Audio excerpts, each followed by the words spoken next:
হে ৰাম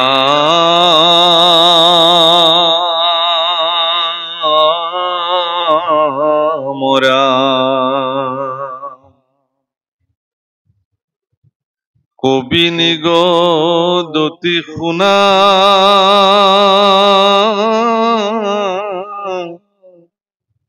নিমি মহাশয়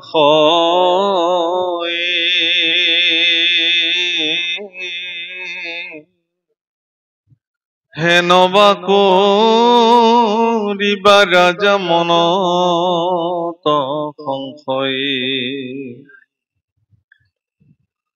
হে ৰাম যিটো মহাযোগী সদা সমাধিত ৰতি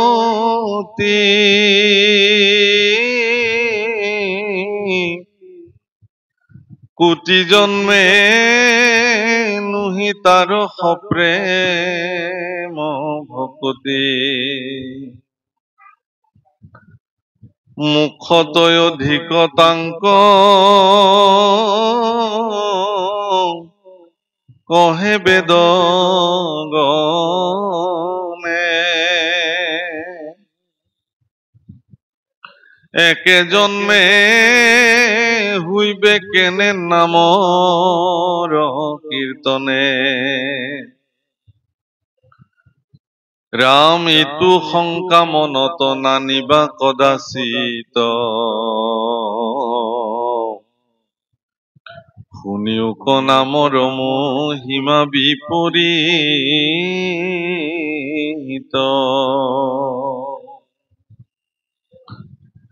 ইটো হৰি নাম ধৰ্ম মহাগুজ্যতম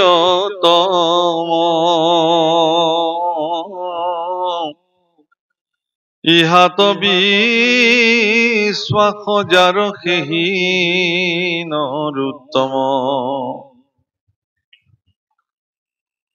মোৰ পৰম সেৱাৰস্থলী শিৱসাগৰ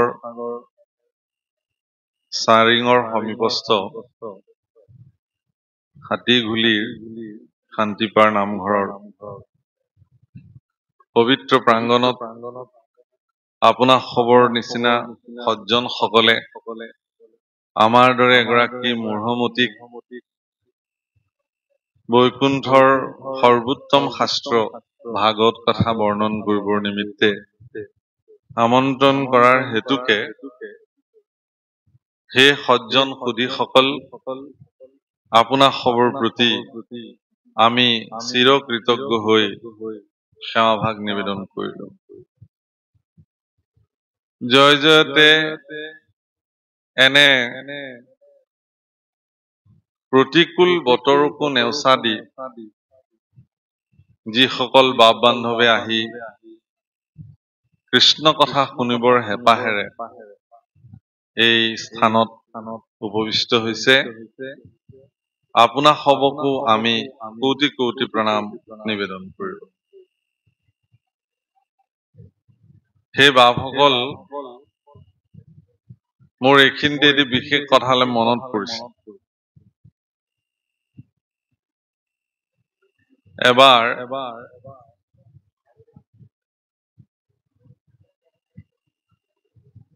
ভগৱান শ্ৰী নাৰায়ণৰ ওচৰলৈকে ধৰ্মৰাজ যম কিবা বিশেষ কাম এটাৰ কাৰণে তালে তেখেতৰ ওচৰলৈ গৈছিলে আৰু দুয়োজনে বাৰ্তালাপ কৰি থাকোতে সেইখিনি সময়তে পৃথিৱীৰ পৰা এটা পুণ্যাত্মা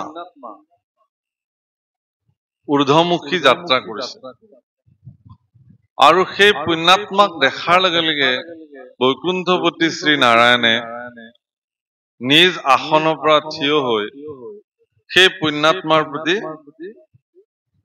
কৃতাঞ্জলি পূৰ্বক সেৱা নিবেদন কৰিছে। ধৰ্মৰাজ যমে দেখিছে যে কোনো পুণ্যাত্মা বৈকুণ্ঠলৈ আহিছে।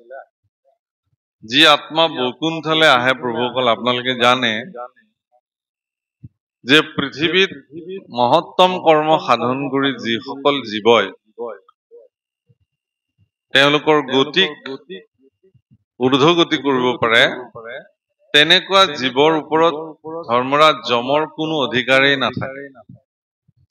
আৰু এই কথা জানি ভগৱন্ত পুৰুষে প্ৰণিপাত নিবেদন কৰা সেই পুণ্যাত্মাৰ প্ৰতি ধৰ্মৰাজ যমেও সেৱা জনায়। এনেকে কিছু সময় বাৰ্তালাপৰ পিছত আকৌ এটা পুণ্যাত্মা পৃথিৱীৰ পৰা বৈকুণ্ঠমুখী যাত্ৰা কৰিছে। আৰু এইবাৰ সকলোকে আচৰিত কৰি বৈকুণ্ঠপতি শ্ৰী নাৰায়ণে সেই পুণ্যাত্মাৰ প্ৰতি সাষ্টাংগে দণ্ডৱত প্ৰণিপাত কৰি জীৱক আদৰণি জনালে। ধৰ্মৰাজ যমৰ মনত সংশয় জন্মিলে, হে প্ৰভু, তোমাৰ লীলাটো অপৰম্পাৰ, তোমাৰ মহিমাকটো আমি মূঢ়মতি সকলে বুজিয়ে নাপাওঁ, বুজিবলৈ প্ৰয়াস কৰিও একো তত নাপাওঁ। কি ভাবি কি কৰা এইবোৰ আজিলে আমি ধৰিবই নোৱাৰিম। এতেকে তথাপিও মনত জন্ম হোৱা এটি শংকা যদি ঈশ্বৰ পুৰুষে আজ্ঞা কৰে, তেতিয়াহ'লে আপোনাৰ চৰণত নিবেদন কৰিব খুজিছো এই দাসে। কোৱা হওক কি বোলে একেই পুণ্যাত্মা পৃথিৱীৰ পৰা আহিলে, এটি পুণ্যাত্মাৰ প্ৰতি আপুনি কৃতাঞ্জলি যুক্ত সেৱা নিবেদন কৰিলে আৰু আনটি পুণ্যাত্মাৰ প্ৰতি আপুনি দণ্ডৱত প্ৰণিপাত নিবেদন কৰিলে। একেই পুণ্যাত্মা জীৱ বৈকুণ্ঠমুখী হৈছে, ইয়াৰ প্ৰতি এনে বৈষম্য কিয়? কৰিলে দুজনকে দণ্ডৱত কৰিব লাগিছিলে, নকৰিলে দুজনকে প্ৰণিপাততে সামৰিব লাগিছিলে। ঈশ্বৰ পুৰুষে খুব সুন্দৰ হাঁহি এটি মাৰি কলে যে, হে ধৰ্মৰাজ, পোন প্ৰথমে যিটো পুণ্যাত্মা বৈকুণ্ঠলৈ আহিছিল, সেই পুণ্যাত্মাটোৱে মোৰ গুণানুকীৰ্তনৰ এজন কীৰ্তন কৰোতা আছিলে। আৰু দ্বিতীয় যিভাগ পুণ্যাত্মা মোৰ বৈকুণ্ঠলৈ আহিছে, সেই পুণ্যাত্মাটো আছিলে মোৰ গুণানুকীৰ্তনৰ একান্ত শ্ৰোতা, শ্ৰৱণ কৰ্তা। সেইকাৰণেই বৈষম্য। অৰ্থাৎ কীৰ্তন কৰোতা সকলতকেও শ্ৰৱণ কৰ্তা সকল ভগৱানৰ অতি প্ৰিয়। গতিকে আমি আজি মাত্ৰ ভগৱানৰ দ্বিতীয় স্থানত থকা কামটো কৰিবলৈ আহিছো, আৰু আপোনালোকে কিন্তু ভগৱন্তই আটাইতকৈ বেছি প্ৰিয় আৰু ভাল পোৱা কৰ্মভাগ কৰিবৰ কাৰণে আহিছে। সেয়েহে আপোনাসক সুধীসকলৰ শ্ৰীচৰণত আমি দাসে পুনঃ পুনঃ সেৱা নিবেদন কৰিছো, যাক ঈশ্বৰে আপোনাসক ইমান প্ৰীতি কৰে। যিয়েই নহওক, আজিৰ যি অধ্যায় একাদশ স্কন্ধৰ অত্যন্ত গুৰুত্বপূৰ্ণ এভাগ অধ্যায় আপোনাসবৰ সন্মুখত বিশ্লেষণৰ কাৰণে লোৱা হৈছে। আৰু ইয়াত বিশেষভাৱে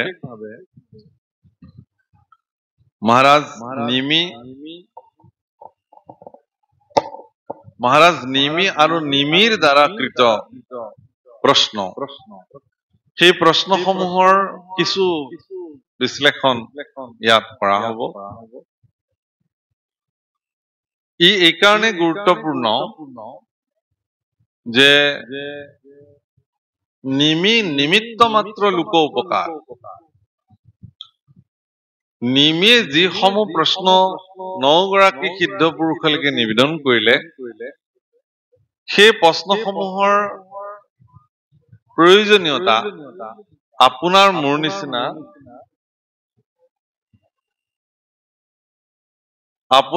নিচিনা ব্যক্তিসকলৰ অতি প্ৰয়োজন।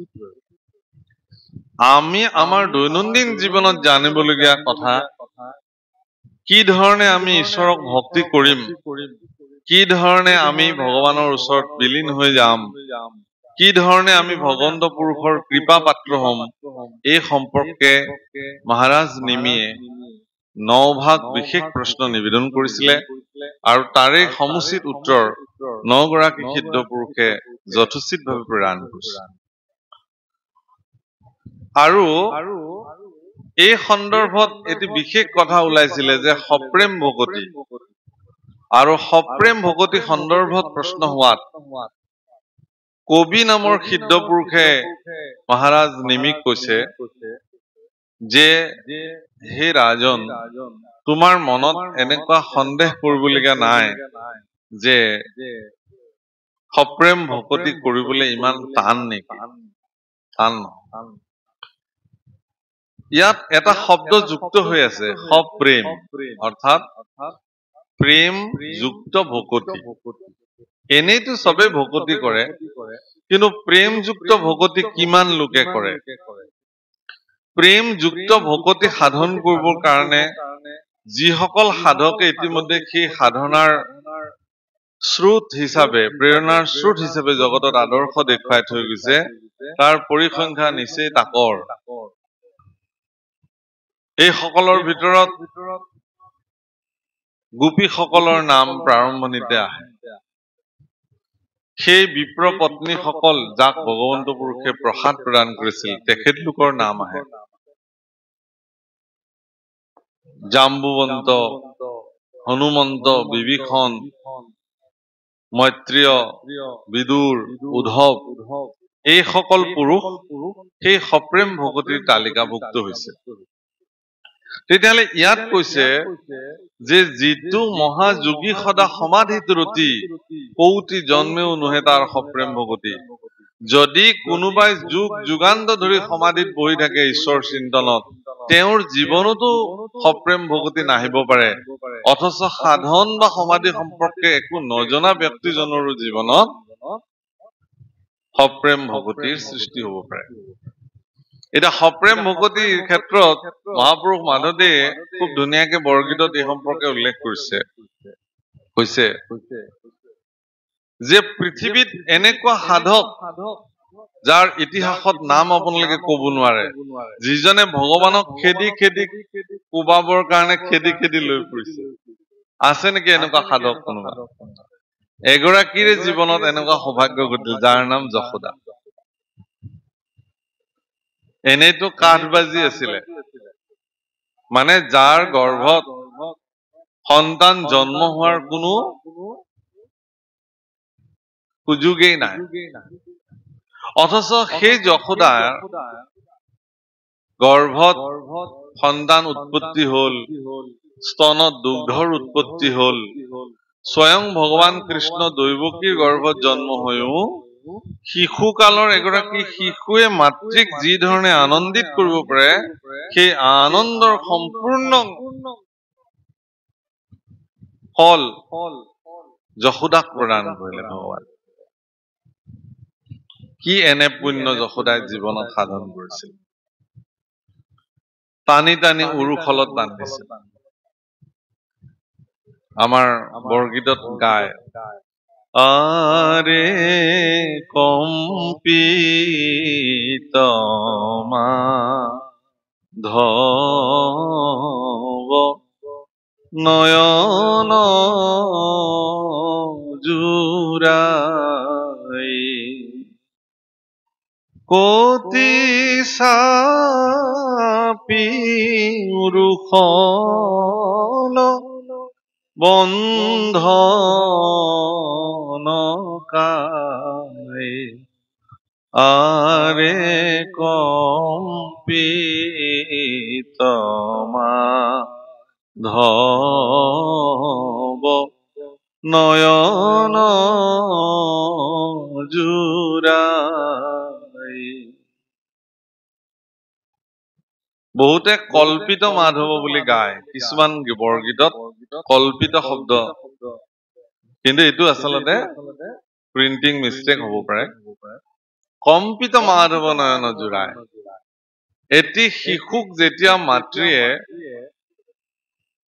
শিশু অৱস্থাতে তাক মাৰিবলৈ ওলাই, গালি পাৰে, ধমকি দিয়ে, সেই শিশুটোৱে যেনেকুৱা ভয়াৰ্ত ৰূপ ধাৰণ কৰে, স্বাভাৱিক ভগৱানো একেই।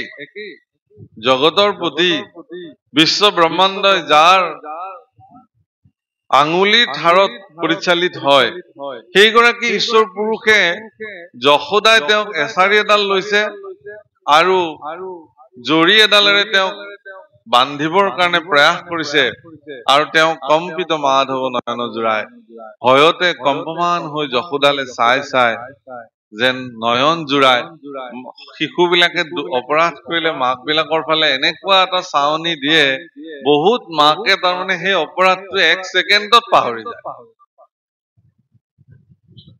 শিশু বাদ দিয়ক ডাঙৰ ডাঙৰ ল'ৰা ছোৱালী বিলাককো দুখ কৰিলে মাকৰ খং উঠি থাকে আজি আহক আজি এসেকাত দিম আহি যদি একদম নয়ন ভৰা চকুলেৰে ও মা মোক কিবা খাবলৈ দিয়া বুলি মাতষাৰ লগালে মাতৃৰ হৃদয় এনেকে বিগলিত হৈ গল চব পাহৰি থাকে যিমানখিনি ক্ৰোধত আছিলে যেন বহুত % কমি গল লগে এইবিলাক মমতাময় মাতৃবিলাকৰ হৃদয় আৰু যশোদাও তদ্ৰুপ কিন্তু ভগৱন্ত পুৰুষে ইমান সদয় দৃষ্টিৰে যশোদাৰ প্ৰতি মৰম লগা চাৱনি দিছে যদিও যশোদাই কিন্তু ভগৱান কৃষ্ণৰ এই মৰম লগা চাৱনিৰ প্ৰতি তেওঁৰ হৃদয় বিগলিত কৰা নাই বান্ধিবলৈ প্ৰয়াস কৰিছে মনত ৰাখিব প্ৰভুসকল ভাগৱতত লিখিছে যে গোকুলৰ যিমান জৰি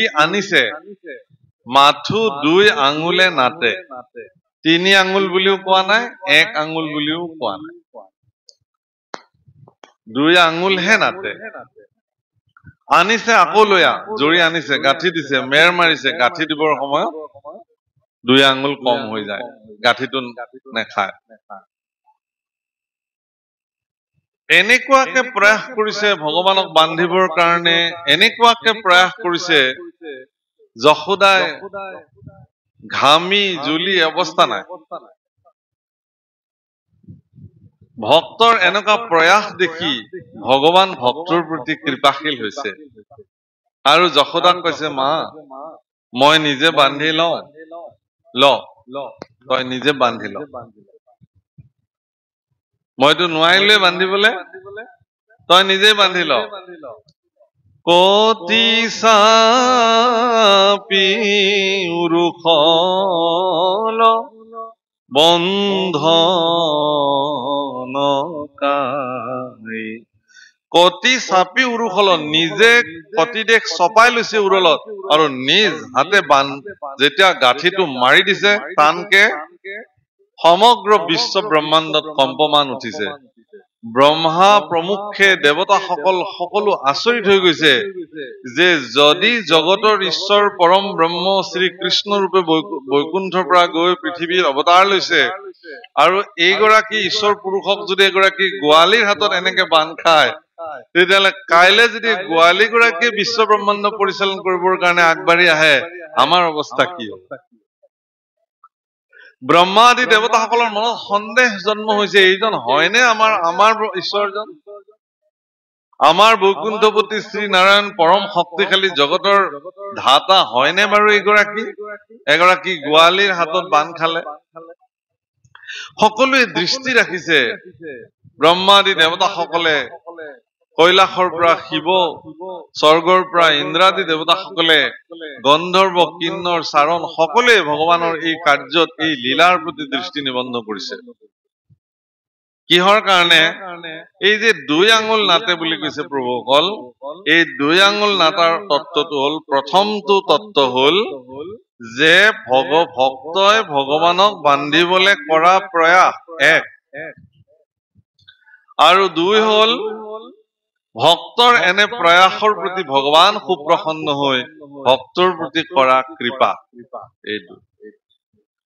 এই দুটা তত্ত্বত পৰিপূৰকভাৱে ভকত আৰু ভগৱান বান্ধ খাই যায় যেনে ৰাসৰ গোপীসকল আজি ৰাসৰ গোপীসকলক আপোনালোকে দেখিছে যে ৰাসৰ গোপীসকল যেতিয়া নিজৰ স্বামী দেৱৰৰ হাক বধা নুশুনিও তেওঁলোকে অৰণ্যলৈ ঢপলিয়াই আহিলে কৃষ্ণ প্ৰেমত মজগুল হৈ সেই আত্মহাৰা গোপীসকলকো পৰীক্ষা কৰিবৰ কাৰণে ভগৱানে কিন্তু এৰা নাছিলে মোৰ প্ৰতি যদি কোনোবা তেনেকুৱা প্ৰেমাসক্ত হৈ ইমান বাধা বিঘিনি নেওচি মোৰ ওচৰলৈকে আহি ওলায় তেতিয়াহ'লে মইতো বাক শূন্য হৈ যাম, বা তুমি ইমান কষ্ট সহিও তুমি মোৰ ওচৰলৈকে আহিছা মোৰ প্ৰেমৰ প্ৰতি আকৃষ্ট হৈ। কিন্তু ভগৱানে গোপীসকলৰ এনেকুৱা প্ৰয়াস, এনেকুৱা কষ্ট, এনেকুৱা বাধা বিঘিনি নেওচি অহাৰ পিছতো ভগৱানে তেওঁলোকৰ সেই অৱস্থাটোৰ প্ৰতি যেন কিঞ্চিত মানো গুৰুত্ব নাই। কি বুলি কলে, তোমালোক আকৌ কেলে আহিলা এই বৃন্দাবন, কেলে আহিলা? অথচ সেইগৰাকী ঈশ্বৰ পুৰুষেই গোপীসকলক আজি সেই ৰাস পূৰ্ণিমাৰ এবছৰ আগতেই কথা দিছিলে, যেতিয়া তেওঁলোকে বিবস্ত্ৰ হৈ যমুনাত নামি কাত্যায়নী ব্ৰত পালন কৰি মহামায়া কাত্যায়নীক প্ৰণাম জনাইছিল যে হে দেৱী কাত্যায়নী, তুমি আমাক কৃষ্ণক স্বামী হিচাপে দিয়া। বহুতে প্ৰশ্ন কৰে, কৃষ্ণক পাবলৈ আকৌ কাত্যায়নীক পূজা কৰাৰ কি প্ৰশ্ন? মহামায়া কাত্যায়নীৰ লগত কি সম্পৰ্ক? প্ৰভুসকল, ভগৱান কৃষ্ণক পাবৰ কাৰণে আটাইতকৈ বাধাৰ প্ৰাচীৰখনৰ নামেই হল মায়া। কেনেবাকে যদি মায়াই আপোনাক বাট এৰি দিয়ে, তেতিয়াহ'লে ভগৱানক পাবলৈ আৰু আপোনাৰ কোনো ধৰণৰ অসুবিধা নাই।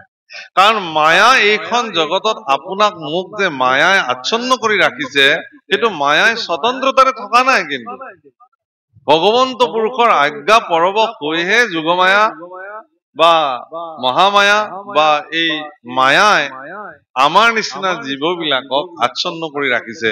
এই কাৰণে যে চাওচোন তোমাৰ ভক্তিৰ জোৰ কিমান, মোক ভেদ কৰি পেলাই তুমি ভগৱানক পাবৰ কাৰণে কিমান প্ৰয়াস কৰিব পাৰা। আৰু যিসকলে সেই মায়াৰ জেওৰাখন পাৰ হব নোৱাৰে, তেওঁলোকে এইখন জগততে লুতুৰি পুতুৰি হৈ ইয়াতেই থাকিব ভোগ। কিন্তু মায়াই যদি বাট এৰি দিলে কেনেবাকে, আপোনাৰ কাৰণে সুচল হৈ গল। ভগৱান আহি ওলালে, আৰে মায়াই প্ৰণাম কাত্যায়নী ভগৱানক স্তুতি কৰিলে যে হে স্বামী, তেওঁৰো স্বামী হয়, তোমাক পাবৰ নিমিত্তে অনেক ভক্তসকল আহিছে। আৰু ভগৱানে আহি ওলাল।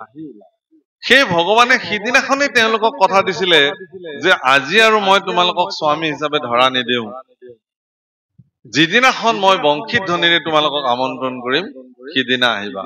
যথা সময়ত তাৰ সম্পূৰ্ণ এবছৰ পিছত কাৰ্তিক মাহৰ চন্দ্ৰাৱলী নিশা পূৰ্ণিমাস যেতিয়া পূৰ্ব দিশহন্তে লক্ষ্মীৰ মুখপদ্ম সদৃশ পূৰ্ণিমা জোন যেতিয়া ফৰিংফুটা হৈ ওলাইছে, ভগৱানৰ লগে লগে গোপীসকলৰ, তেওঁৰ প্ৰাণৰ গোপীসকলৰ প্ৰতি, তেওঁৰ স্নেহৰ গোপীসকলৰ প্ৰতি, তেওঁৰ ভক্তসকলৰ প্ৰতি তেওঁৰ মন বিচলিত হৈ গৈছে। আৰু লগে লগে বংশীত পঞ্চম নাদ ধ্বনি দি গোপীসকলক আমন্ত্ৰণ কৰিছে। মনত ৰাখিব প্ৰভুসকল, ভগৱন্ত পুৰুষৰ বংশীত ধ্বনি কেৱল আৰু কেৱল গোপীসকলেহে শ্ৰৱণ কৰিছিল। তাৰ ব্যতিৰেকে ব্ৰজত কোনো ব্যক্তিয়ে সেই বংশীত ধ্বনি শ্ৰৱণ কৰিবৰ সামৰ্থ্য হোৱা নাছিল। তেতিয়াহ'লে এনেকুৱা কি বংশীত ধ্বনি ভগৱানে কৰিলে যে যি বংশীত ধ্বনি বাছি বাছি কেৱল কেইজনমানৰ কৰ্ণকুহৰত প্ৰৱেশ কৰিলে, বাকীসকল টোপনিতে বা বাকীসকল অন্য কামত মগ্ন হৈ থাকিল। ভগৱানৰ এইটো পদ্ধতি, এইটো নিয়ম যে তেওঁৰ প্ৰতি অন্তঃকৰণে তেওঁৰ প্ৰতি যিসকল ভক্ত সৰ্বদা সচেষ্ট হৈ থাকে, ভগৱানৰ আহ্বান সেইসকলেহে শ্ৰৱণ কৰে। আজি ভগৱানৰ প্ৰতি যদি শ্ৰদ্ধা নাথাকিলহেঁতেন, এনেকুৱা পৰিস্থিতিটো আপোনালোকে আহি ইয়াত নবহিলহেঁতেন। বোলে ইমান বৰষুণ আৰু নিহালিখন গাত লৈ আৰু এমুঠি গৰম ভাত খাই আৰু খোৱাহে কথা হব আৰু চলিব, আৰু মই নগলেও চলিব, ভাগত শুই থাকিলেহেঁতেন। আৰু বহুতে আছে ঈশ্বৰৰ কৃপাত, পাৰে যদি মাইকৰ শব্দটো যে ঘৰৰ পৰা শুনিবলৈ প্ৰয়াস কৰিব। এতিয়া প্ৰভুসকল মনত ৰাখিব, সেই ভগৱন্ত পুৰুষে গোপীসকলক প্ৰমাণ দিছিলে বিভিন্ন ধৰণে, আৰু সেই পৰীক্ষাত এক পৰীক্ষাত গোপীসকল উত্তীৰ্ণ হৈছিল। আৰু তাৰ পিছতো ভগৱানে কি বুলি কলে যে তোমালোকে নিজৰ স্থানলৈ উভতি যোৱা, কাৰণ এনেকে ইয়াত থকাটো উচিত নহব। কিন্তু গোপীসকলে এটা প্ৰশ্ন ভগৱানলৈ নিবেদন কৰিছিল, মই সপ্ৰেম ভকতি সন্দৰ্ভত কথাটো কবলৈ গৈছো, মই এনে কোৱা নাই এই কথা। ভগৱানে তিনিটা বিশেষ বাধা তেওঁলোকৰ সন্মুখত দিছিলে। ঈশ্বৰক পাবৰ কাৰণে যি তিনিটা বাধা আমাৰ সকলোৰে আছে। প্ৰথমটো বাধা কি? সামাজিক বাধা। প্ৰথমটো বাধা শাৰীৰিক বাধা, ক্ষমা কৰিব। দ্বিতীয়টো বাধা সামাজিক বাধা, আৰু তৃতীয়টো বাধা হল আধ্যাত্মিক বাধা। শাৰীৰিক বাধাটোৰ সন্দৰ্ভত ভগৱানে কি কৈছিল তেওঁলোকক? যে চাবা, কিন্তু ইয়াত দিনতে বাঘ সিংহ হুকাহুকুকে ফুৰে, তাতে ৰাতি তোমালোক স্ত্ৰীমতী, গতিকে তোমালোকে চন্দ্ৰাৱলী বৃন্দাবনৰ সৌন্দৰ্য চাবলৈ আহিলা, চোৱা আৰু সোনকালে ঘৰলৈ যোৱা, প্ৰাণ বচাই সোনকালে যোৱা। কিন্তু গোপীসকল মৌন হৈ থাকিল। গোপীসকলৰ মনৰ দৃঢ়তাটো কি আছিল? যে হে কৃষ্ণ স্বামী, তোমাক পাবলৈ আহি যদি আমাৰ এই তুচ্ছ শৰীৰ যদি বাঘেও খায়, সিংহও খাই পেলাই আমি ধন্য হৈ যাম। কি প্ৰয়োজন আছে এই তুচ্ছ শৰীৰটো? কেইদিন থাকিব এইটো? যিমানে বয়স হবলৈ সিমানে ই স্খলন হব, সিমানে ৰোগ ব্যাধি ইয়াক অধিক পাব। গতিকে ইয়াৰ পৰা কি লাভ হব? ফেনখন অকমান এইফালে ঘূৰাই দিব, বেছিকে গাত লাগে, এই ৱালত লগাই দিব। এতিয়া কথা হৈছে কি, যে সেই গোপীসকলে তৃতীয়টো বাধা কি পালে? কলে যে নহয়, তোমালোকক সমাজে বেয়া পাব, তোমালোকক সমাজে বেয়া পাব। সমাজে কব কি? যে পৰ পুৰুষৰ লগত এনেধৰণে অহাটো কোনো কাৰণতে উচিত নহয়, নিন্দা কৰিব। নিজৰ স্বামী থাকোতে আকৌ যাৰ বুদ্ধি, শাস্ত্ৰত শব্দটো ব্যৱহাৰ কৰিছে, পৰকীয়া প্ৰেম, অইন পুৰুষৰ লগত প্ৰেম কৰিবলৈ যোৱাটো সামাজিক ভাৱে বৈধ নহয়। আৰু তৃতীয় বাধাটো আছিলে কি? আধ্যাত্মিক বাধা। কি বুলি কৈছে? যে বেদেও ইয়াক নস্যাৎ কৰিছে, শাস্ত্ৰই ইয়াক নাকচ কৰিছে। ভাল কথা। এতিয়া গোপীসকলে ভগৱানক কৈছে যে হে প্ৰভু, যদি তুমি যি প্ৰাণৰ ভয়ৰ কথা কৈছা, শৰীৰটোৰ ভয়ৰ কথা কৈছা, এই শৰীৰটো তুমি অবিহনে বা ইয়াৰ মূল্যই কি? তোমাক নাপাই পেলাই যদি এই শৰীৰটোৰ যদি ভালে থাকো, কি লাভ হব? অন্তত তোমাক পোৱাৰ পথত যদি মোৰ এই শৰীৰটো বিনষ্ট হৈ যায়, তেতিয়াহলে মই অন্তত সন্তুষ্টি পাম। বাস এক।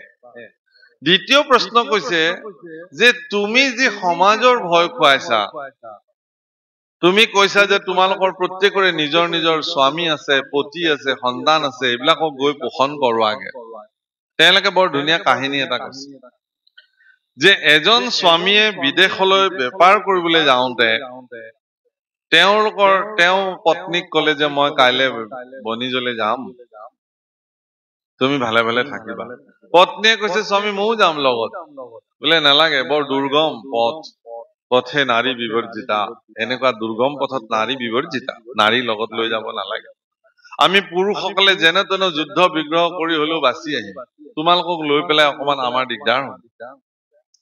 বোলে স্বামী মই তোমাৰ একান্ত ভাৰ্যা, মই এগৰাকী সতী নাৰী, পতিব্ৰতা নাৰী, গতিকে তোমাক পৰিবেশন নকৰাকে মই খাদ্যই নাখাওঁ, তোমাৰ চৰণ স্পৰ্শ নকৰাকে মই ৰাতিপুৱা মাটিত খোজ নিদিওঁ, তোমাৰ শ্ৰীমুখ দৰ্শন নকৰাকে মই ঈশ্বৰৰে শ্ৰীমুখ দৰ্শন নকৰো। এনেকুৱা পতিব্ৰতা নাৰী, তুমি অবিহনে মই কেনেকে থাকিম, মোৰ দেখোন মৃত্যু সম হব। স্বামী কি কৰিলে? এজনা মূৰ্তি আনি বহুৱাই দিলে ঘৰত। বোলে এইজনাকে মই বুলি ভাবি থাকা, এইকেইটা যি কৰিবলগীয়া আছে সেৱা সৎকাৰ পূজা অৰ্চনা, প্ৰাণ প্ৰতিষ্ঠা কৰি ললে, বেদীত বহুৱাই ললে স্বামীৰ মূৰ্তি। স্বামী ব্যৱসায়লৈ গুচি গল। এনেকে বহুকাল সময়ৰ অন্তত এদিন মাজ নিশা স্বামী আহি পেলাই তেওঁ ঘৰ পালে, দুৱাৰত টোকৰ পৰিলে। সেই সময়ত বিধিপূৰ্বক সেই মূৰ্তি স্বামীৰ পূজনত তেওঁ ব্যস্ত আছিলে আইগৰাকী পত্নীগৰাকী দুৱাৰত টোকৰ পৰিছে তেওঁ ইয়াৰ পৰাই মাত লগাইছে কোন বোলে মই কোন মই কৈছে তোমাৰ মই তেতিয়াহ'লে মোৰ স্বামী আহিলে এতিয়া তেওঁ দেখিছে আমাৰ এটা নিয়ম আছে যে যেতিয়া ভাৰতবৰ্ষৰ সনাতনী পৰম্পৰাত এটা ব্যৱস্থা আছে যে মূৰ্তিৰ যেতিয়া প্ৰাণ প্ৰতিষ্ঠা হয় এজনা মূৰ্তি প্ৰভুসকল মানুহে মহাপুৰুষে লিখিছে ভাগৱত মূৰ্তিক নচাইবা আচলতে মূৰ্তিক নাচায় মূৰ্তিৰ ভিতৰত থকা যিটো দেৱত্ব সেইটোকহে দৃষ্টি দিয়ে সেইকাৰণে মূৰ্তি ভঙা চিঙা হলে তাক লগে লগে বিসৰ্জন দি পেলাই নতুন মূৰ্তি আনি প্ৰতিষ্ঠা কৰে প্ৰাণ প্ৰতিষ্ঠা কৰে তাৰ বিধি সনাতন পৰম্পৰাত আছে আজিও আমাৰ সত্ৰবিলাকত কৰবাত যদি চতুৰ্ভুজ কৰবাত বংশী গোপাল কৰবাত যাদৱ ৰায় ইত্যাদি মূৰ্তিসমূহ আজিও কলীয়া ঠাকুৰ বৰপেটাত কলীয়া ঠাকুৰ বৰদোৱাত চতুৰ্ভুজ এনেকে আউনীআটীত বা দক্ষিণ পাট বা কমলাবাৰী চবতে য'ত এনেকে য'ত য'ত আছে আৰু মূৰ্তিসমূহ আছে ভাৰতবৰ্ষৰ বিভিন্ন তীৰ্থস্থানত মূৰ্তিসমূহ প্ৰতিষ্ঠা হৈ আছে প্ৰাচীন দক্ষিণ ভাৰতত সুদৰ্শন মূৰ্তি প্ৰতিষ্ঠা হৈ আছে সেই মূৰ্তিসমূহ প্ৰাণ প্ৰতিষ্ঠাৰ দ্বাৰা তাত প্ৰতিষ্ঠিত হৈ আছে গতিকে এজনা মূৰ্তিক যেতিয়া সেৱাৰ অৰ্থেৰে প্ৰাণ প্ৰতিষ্ঠা কৰি বেদীত বহোৱা হয় তেতিয়া তাৰ যিখিনি বিধিপূৰ্বক সেৱা সময় অনুযায়ী কৰাটো বাধ্যতামূলক কৰিবই লাগিব তাৰ পৰা উঠিব নোৱাৰে আপুনি তাক আপুনি হিন্দেৰি কৰিব নোৱাৰে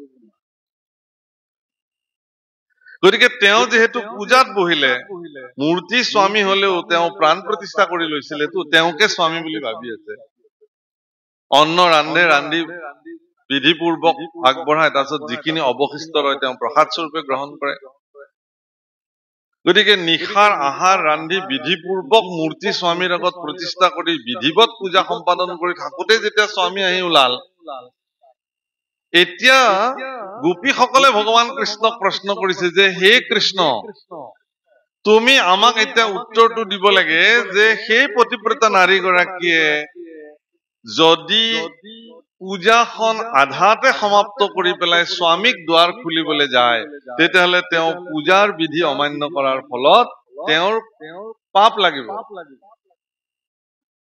আৰু যদি তেওঁ পূজা সম্পূৰ্ণ কৰিহে দুৱাৰ খুলিবলৈ যায় তেতিয়াহ'লে স্বামীৰ মনত সন্দেহ উপজিব যে তোমাৰ দুৱাৰখন খোলোতে ইমান দেৰি কিয় লাগে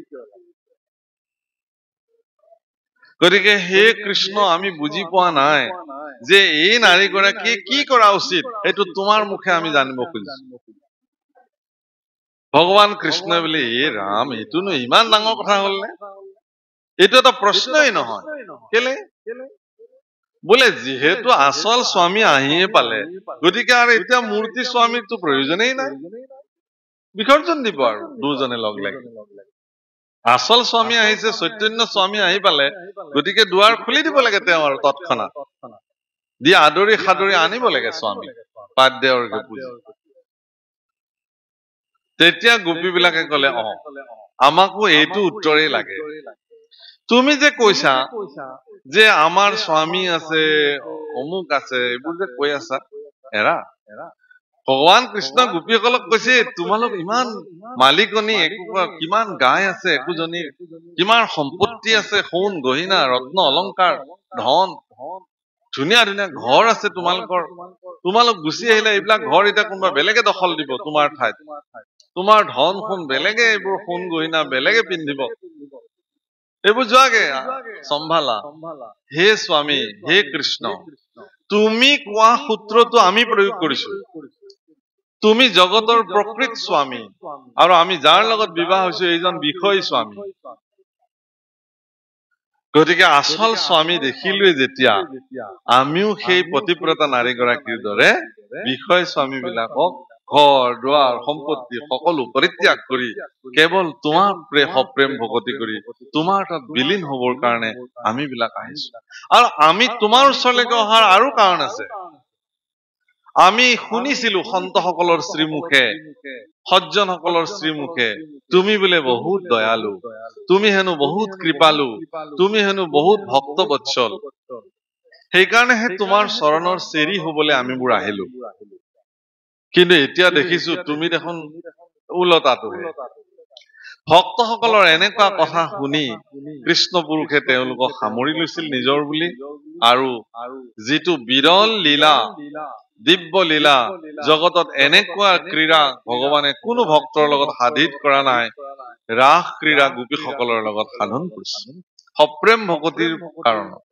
গতিকে সেই সপ্ৰেম ভকতিৰ কাৰণে আপুনি বহুত পণ্ডিত হোৱাৰ প্ৰয়োজন নাই, তেনে সপ্ৰেম ভকতিৰ কাৰণে আপুনি বহুত শাস্ত্ৰজ্ঞ হোৱাৰ প্ৰয়োজন নাই, তেনেকুৱা সপ্ৰেম ভকতিৰ কাৰণে আপুনি ইমান সদাচাৰী হোৱাৰো প্ৰয়োজন নাই। কেৱল আৰু কেৱল সমৰ্পিত মনোবৃত্তিৰে সুদৃঢ় বিশ্বাসে ভগৱানৰ চৰণত যদি নিজক সমৰ্পিত কৰিব পাৰে, তেতিয়াহ'লে আপুনি সপ্ৰেম ভকতিৰ গৰাকী হ'ব। ইয়াত কৈছে যে মুখত অধিকতাকো কহে বেদগণে। বেদৰ সিদ্ধান্ত এইটোৱে দিছে যে এজন ব্যক্তিয়ে যদি সাধনা ক্ৰমে গৈ পেলাই মুক্তিও লাভ কৰে, তাতকেও বেছি মূল্যৱান জীৱন্ত অৱস্থাতে যদি ভগৱানৰ লগত সপ্ৰেম ভকতিৰে তেওঁ সংপৃক্ত হ'ব পাৰে। তেনে অনেক ভক্তৰ উদাহৰণ আছে। আৰু এই সপ্ৰেম ভকতি প্ৰাপ্তিৰ কাৰণে ইয়াৰ মাধ্যমটো কি? ইয়াৰ মাধ্যম দুটা বুলি কৈছে। এটা হৈছে সাধু সংগ, আনটো হৈছে ঈশ্বৰৰ নাম। প্ৰথমতে নামৰ মহিমা মহা বিপৰীত বুলি উল্লেখ কৰিছে, আৰু এই বুলি কৈছে, ৰাম ইটো হৰি নাম ধৰ্ম মহাগুজ্যতম,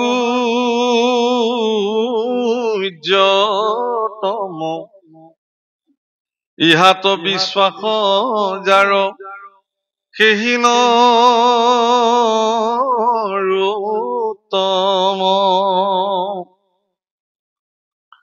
ও ভজে মাধৱক নাম স্মৰে সৰ্বক্ষণে,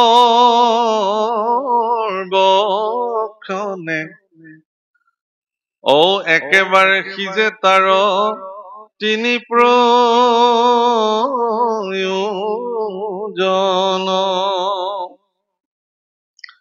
ৰাম প্ৰথমে উপজে প্ৰেম লক্ষণ ভকতি, গৃহ শৰীৰতো পাছে মিলৈ বিৰকতি।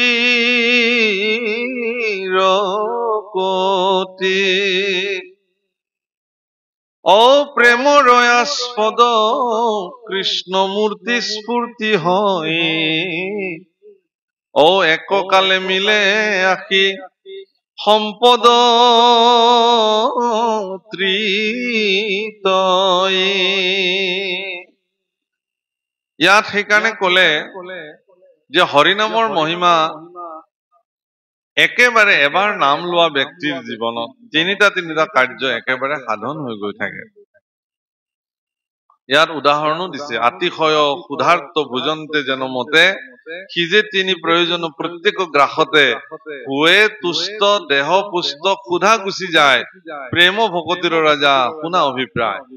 অৰ্থাৎ সপ্ৰেমযুক্ত ভকতিৰ দ্বাৰা ঈশ্বৰৰ নাম যেতিয়া এজন ভকতে লয়, তেতিয়া তেওঁৰ জীৱনত একেলগে তিনিটা কাৰ্য সম্পাদিত হৈ গৈ থাকে। প্ৰথম, সপ্ৰেম ভকতি তেওঁৰ হৃদয়ত উৎপন্ন এক। দুই নম্বৰতে তেওঁৰ গৃহ শৰীৰৰ প্ৰতি বিৰক্তি জন্মে, আৰু তৃতীয়তে তেওঁৰ হৃদয়ত কৃষ্ণৰ প্ৰেমময় আস্পদ মূৰ্তি স্ফূৰ্ত হয়, মূৰ্ত হৈ যায়। যেনে অত্যন্ত ভোকাতুৰ লোকক যদি খাবলৈ দিয়া হয়, সেই খাদ্য খোৱাৰ পিছত ভোকাতুৰ ব্যক্তিগৰাকীৰ তিনিটা কাৰ্য সাধন হয়। এক নম্বৰতে তেওঁৰ ভোক গুচি যাব, দুই নম্বৰতে তেওঁৰ দেহৰ পুষ্টিতা আহিব, তিন নম্বৰতে তেওঁৰ সোৱাদ প্ৰাপ্তি হ'ব। বাপসকল, শৰীৰৰ প্ৰতি বিৰক্তি এইটো ইমান অল্প ধেমালি কথা নহয়, হয়নে? আমি একদম বৃদ্ধাৱস্থালৈকেও শৰীৰটোক ধুনীয়া কৰি ৰাখিবৰ কাৰণে প্ৰয়াস কৰোঁ। কোন সাজ সাজে মোক খুৱাব, তাৰ কাৰণে আমি যতনাই যতনাই সাজ পিন্ধো। কি অলংকাৰ পিন্ধিলে মোক খুৱাব, তাৰ কাৰণে আমি যতন কৰো। কেনেকুৱা কসমেটিক ঘঁহিলে মোক ভাল লগা হব, তাৰ কাৰণে আমি প্ৰয়াস কৰো। গতিকে শৰীৰৰ প্ৰতি বিৰক্ত হোৱাটো ইমান সহজ নহয়।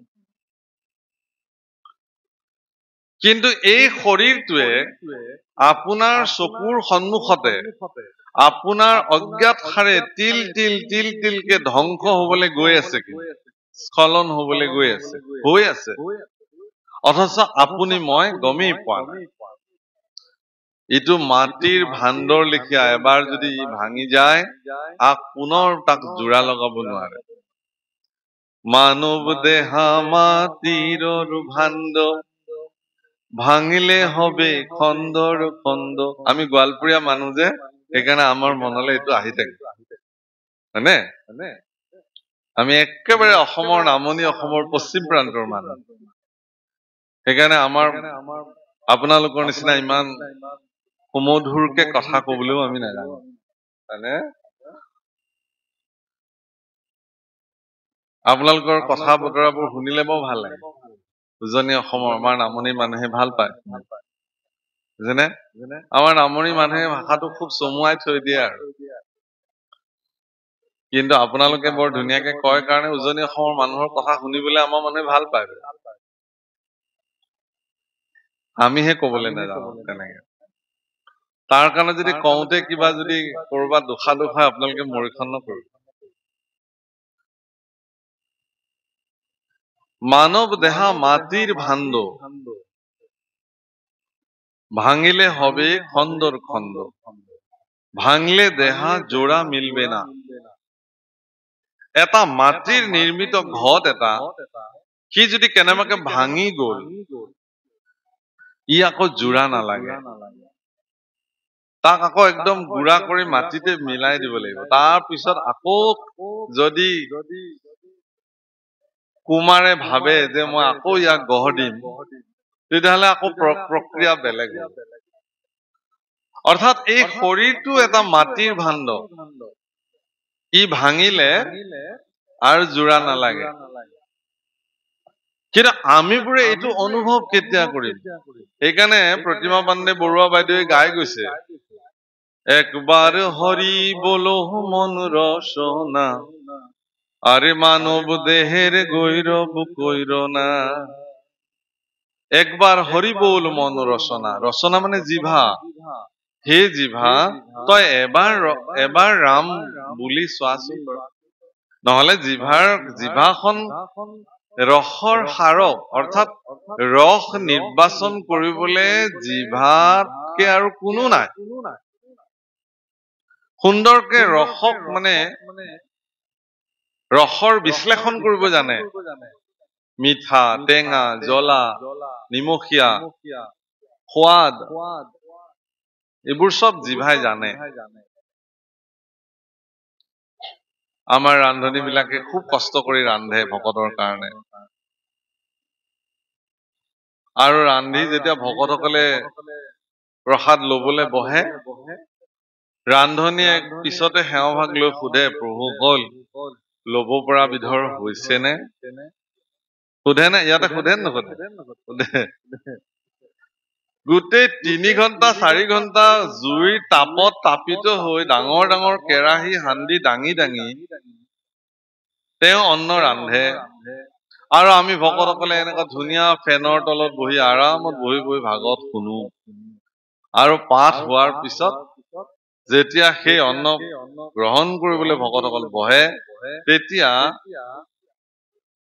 সোধে, প্ৰভুসকল এই লব পৰা বিধৰ হৈছেগৈ নে?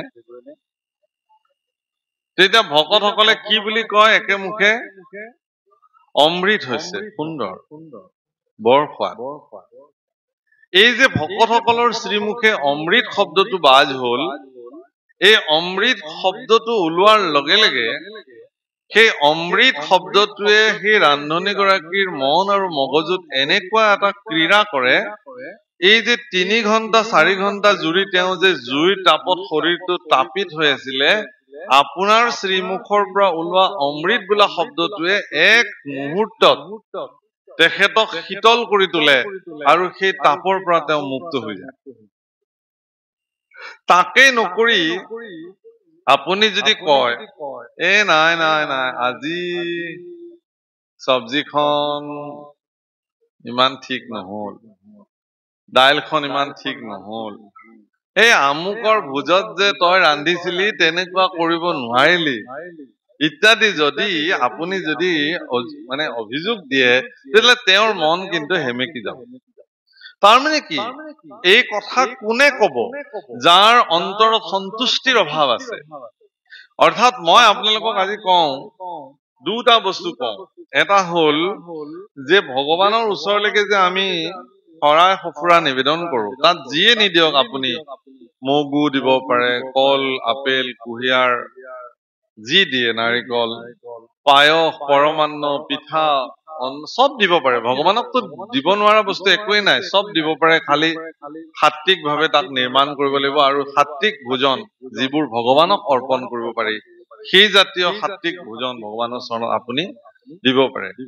এই যে ভগৱানৰ চৰণত আপুনি আগবঢ়ায়, এইখিনি কি বোলে জানে? ভোগ বোলে। আমাৰ বহুত মানুহে ভুলকে কয় যে প্ৰসাদ খিনি আগবঢ়াব লাগে। আপুনি ভগৱানক প্ৰসাদ দিব নোৱাৰে। যাওক প্ৰসাদ খিনি আগবঢ়াই দিয়ক। প্ৰসাদ আপুনি আগবঢ়াব নোৱাৰে ভগৱানলৈ। আপুনি নৈবেদ্য নিবেদন কৰিব লাগিব, ভোগ ভগৱানলৈ। কাৰণ পৃথিৱীত বিশ্ব ব্ৰহ্মাণ্ডত ভোগ কৰিব লগা এজনেই পুৰুষ আছে, এইজন ঈশ্বৰ পুৰুষ, তেওঁৱেই মাত্ৰ ভোগ কৰিব। আপুনি ভোগ কৰিব নোৱাৰে। ভগৱানে ভোগ কৰাৰ পিছত সেইখিনি আপোনাৰ ওচৰলৈকে যেতিয়া আহিব অৱশিষ্ট, তাক প্ৰসাদ বোলে। এইবোৰ সেইকাৰণে আগবঢ়াবলৈ যাওঁতে সেইখিনি ভোগ আৰু ভগৱন্তৰ চৰণৰ পৰা যেতিয়া লৈ আহিব অৱশিষ্ট, সেইখিনি হয়গৈ প্ৰসাদ। এই পাৰ্থক্যটো মনত ৰাখিব। প্ৰসাদহে বিতৰণ হয়, ভগৱানলৈ আগবঢ়োৱাটো ভোগ। আপুনি যদি ভোগ কৰে, সেই ভোগে আপোনাক ৰোগগ্ৰস্ত কৰি তুলিব। ভোগে কেৱল একো কৰিব নোৱাৰা পুৰুষজনে হল ঈশ্বৰ পুৰুষ, বাকী সকলোকে ভোগে ক্ৰীড়া কৰিব। সেইকাৰণে সজ্জন সকলে ভোগ নকৰে, তেওঁলোকে সকলো ভোগ ভগৱানলৈ নিবেদন কৰে, তাৰ পিছত ভগৱানৰ পৰা আনি নিজে প্ৰসাদ স্বৰূপে তাক পৰম তৃপ্তিৰে গ্ৰহণ কৰে। আৰু এই মানসিকতাৰে যিসকলে ভোগ গ্ৰহণ কৰে, প্ৰসাদ গ্ৰহণ কৰে, তেতিয়া তেওঁ সন্তুষ্টিৰে তাক গ্ৰহণ কৰে। ইয়াতো ঈশ্বৰত অৰ্পিত হৈছে। গতিকে ঈশ্বৰ অৰ্পিত সকলো প্ৰসাদেই হয়। প্ৰসাদ আৰু বেয়া পাবলগীয়া কি আছে? প্ৰসাদ অমৃতেই হয়। কিন্তু এটা ভোগময় শৰীৰ আমি বিলাকে পালো কাৰণে এই ভোগৰ শৰীৰটোক তিল তিলকে বিনাশ হৈ যোৱাৰ পিছতো আমি বিলাকে কিন্তু গমেই নাপাওঁ যে মই দেখোন শৰীৰটো দিনক দিনে তিল তিলকে বিনাশ কৰিবলৈ গৈ আছো। আমি বিলাকে অনুভৱেই নকৰো।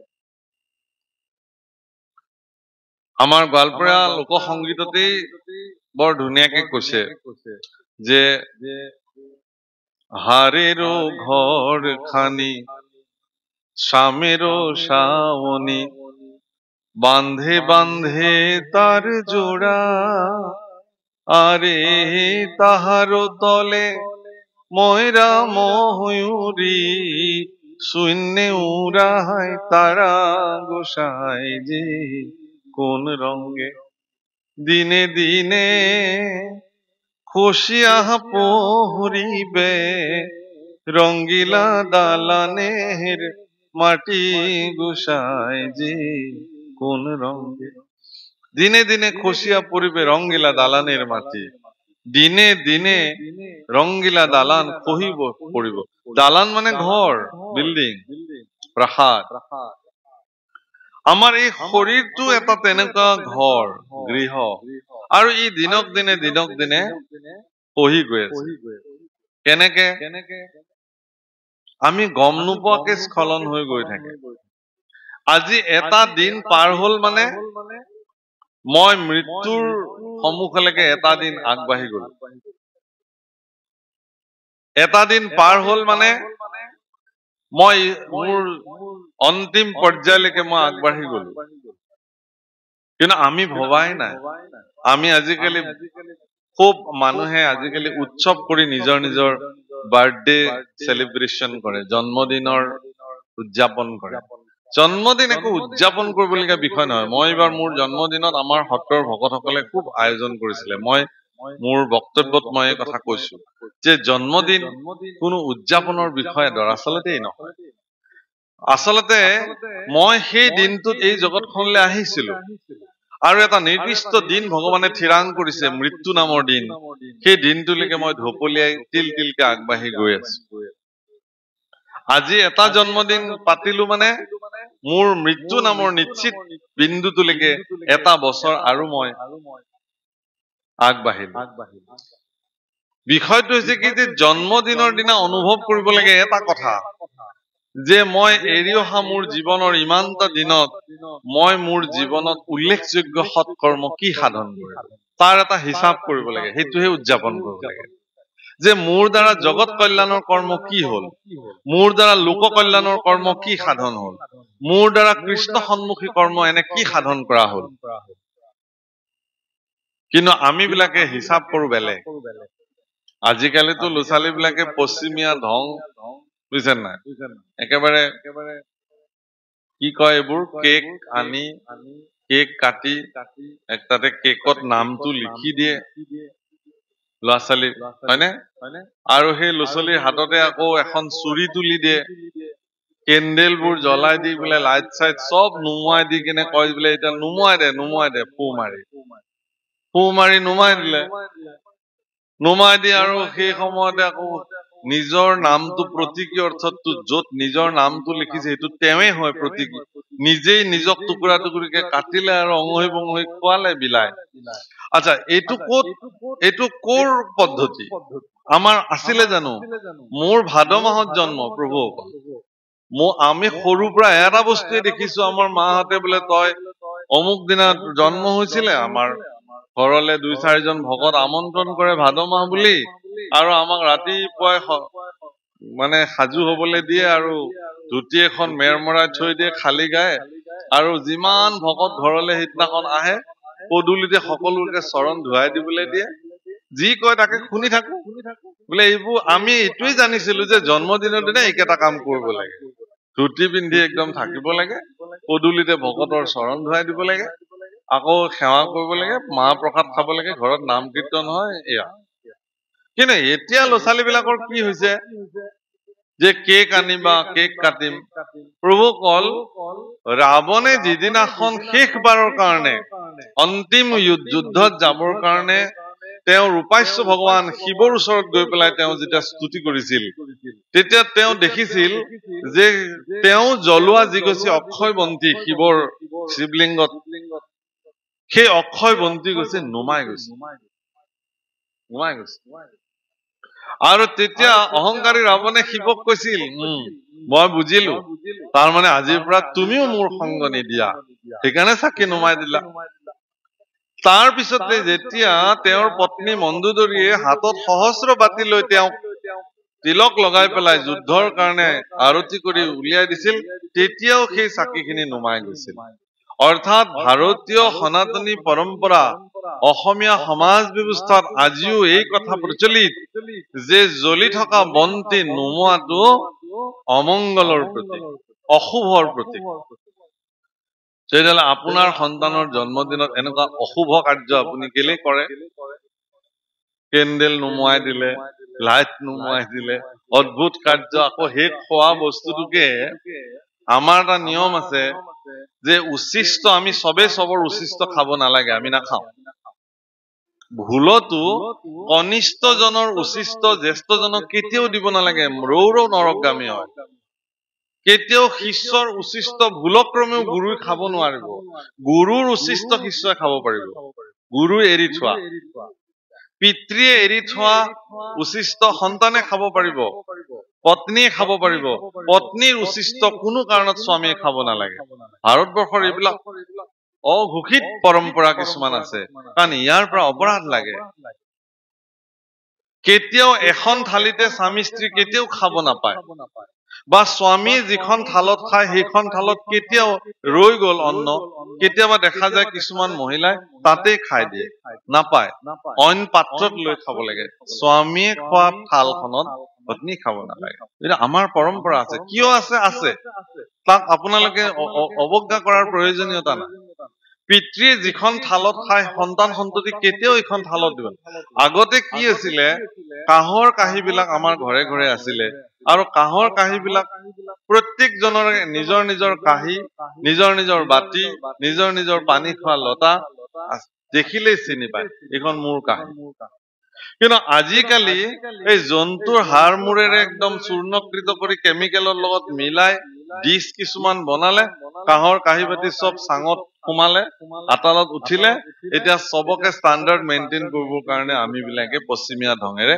সবকে এতিয়া সেই ডিছত ভাত দিওঁ জলপান দিওঁ বানবাতিবোৰ কৰবাত কুকুৰ লাগি পৰি আছে সজ্জন এজন আহিলে এটা দিবলে এটা ঘৰত কাঁহৰ কাঁহী বাতিবোৰ ক'ত সোমাই আছে ক'ব নোৱাৰে যিখন থালত একে একে দেখিবলৈ সবেই খায় কোনে নাখায় তাৰ কোনো হিচাপ নাই সজ্জনক কেতিয়াও তেনেকে দিব নালাগে যি নহওক এনেকুৱা ধৰণৰ নৈতিকতা শূন্য হল কাৰণে আজি আমাৰ পৰিয়ালবিলাক স্খলন হবলৈ আৰম্ভ কৰিছে ল'ৰা ছোৱালীবিলাক অধোগতি হবলৈ আৰম্ভ কৰিছে সন্তান সন্ততি বিলাক বিশৃংখল হবলৈ জীৱন যাপন কৰিবলৈ আৰম্ভ কৰিছে আমাৰ অসমীয়া সমাজ ব্যৱস্থা ভাৰতবৰ্ষৰ ভিতৰত আটাইতকৈ চহকী সমাজ ব্যৱস্থা অসমীয়াসকলৰ আছিলে আমি এনেকুৱা স্বাভিমানী অসমীয়া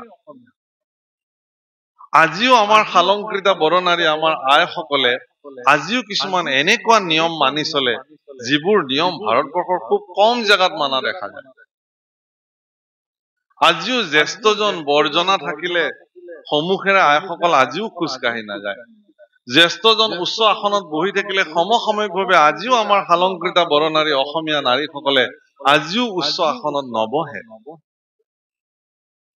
উৰণি বাৰণিৰে এক শালংকৃতা হৈ আজিও আমাৰ মহিলাসকল আইসকলে নিজৰ ঐতিহ্য আৰু পৰম্পৰা মান্যতা দি ৰাখিছে তেনেস্থলত ল'ৰা ছোৱালীবিলাকে ক'ৰ পৰা এইবিলাক বন্তি নমোৱা এন্ধাৰ কৰা নিজৰ নাম নিজে লিখি নিজেই নিজক কাটি কুটি খাবলৈ দিয়া এনে পৰম্পৰা ক'ৰ পৰা সৃষ্টি হ'ল আপোনালোকে হয়তো কোনোবাই ক'ব পাৰে যে এনেকুৱা নিয়মৰ বান্ধনত থাকিলে নহব আমি বিলাক আধুনিক হৈছো এতিয়াতো সময়ে এইবোৰ ডিমাণ্ড কৰিছে যে সময়ে এইবোৰ কথা নকয় এৰা ঠিকেই গুৰুজনে আজিৰ পৰা 500 বছৰ আগতে কৈছিলে যে যেতিয়া খাদ্য বস্তু ৰান্ধিব প্ৰসাদৰ কাম কৰিব ঈশ্বৰৰ অৰ্পণৰ কাম কৰিব তেতিয়া এনেকে মুখত এখন গামোচা বান্ধি লব লাগে দেউৰী বিলনী সকলে ৰান্ধনী বিলাকে যাতে নাকৰ নিশ্বাস ঘ্ৰাণ মুখৰ থু আদি যাতে কোনো কাৰণত খাদ্য দ্ৰব্যত নপৰে বহুতে কব যদি এইটোকো কয় যে এইবোৰ এলান্ধুকলীয়া প্ৰাচীন নিয়ম আমি আজি নামানো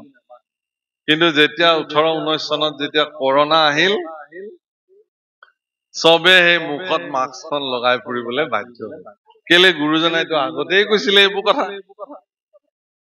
এতিয়া পৰিস্থিতিত মানিবলৈ বাধ্য হ'ল আগতে নকৰে প্ৰত্যেকটো সামাজিক ব্যৱস্থাত অন্তৰালত একোটা বৈজ্ঞানিক পৰিভাষা আছে বৈজ্ঞানিক ব্যৱস্থা আছে কাৰণ আছে আমি বিলাকে নাজানো কাৰণে এইটো নহয় বুলি ভবাটো উচিত নহয় হয়তো বিশ্লেষণ কৰিলে ওলাব যে নহওক প্ৰভুসকল কিছুমান কথাই আমাৰ স্বাভিমানী আমাৰ জাতিটো জগত সভাত আমি এইবাৰ কুম্ভ মেলালৈ যাওঁতে সমগ্ৰ ভাৰতবৰ্ষৰ সন্তসকলে আমাৰ সত্ৰাধিকাৰ সকলক আমাৰ সন্তসকলক বিশেষ দৃষ্টিৰে চাইছে